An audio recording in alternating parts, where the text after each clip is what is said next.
the Queen welcomed her 7th great-grandchild Prince Louis into the world this year.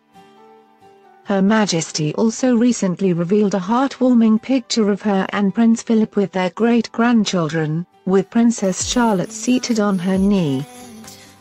Her own upbringing, however, was markedly different from this warm and smiling picture. 2013 Flix documentary The Royals delves into the young Princess Elizabeth's royal childhood.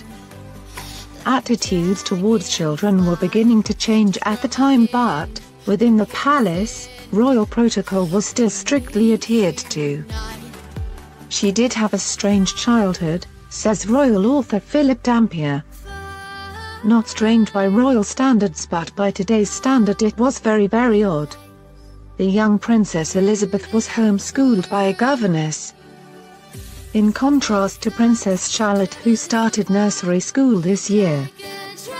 I don't think it was unhappy, but it was certainly very lonely, continues Dampier.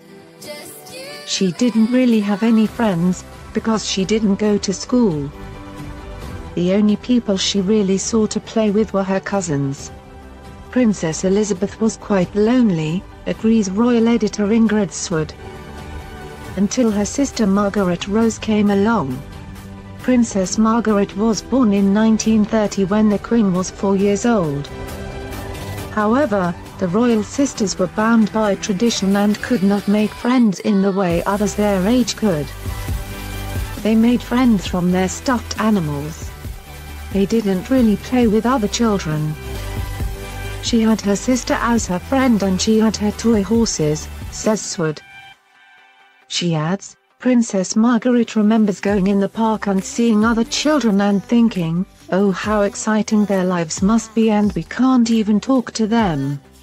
They had to specifically create a girl guides group so she, the Queen, could engage with people her own age. He says that the Queen shows the signs of her royal childhood to this day.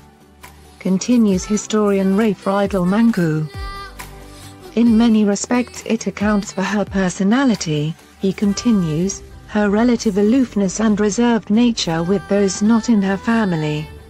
However, the Queen's demeanor with her own great children comes as a marked contrast to her father George VI, who, Dampier says, was uncomfortable with any great show of affection and would push the young princesses away if they hugged him.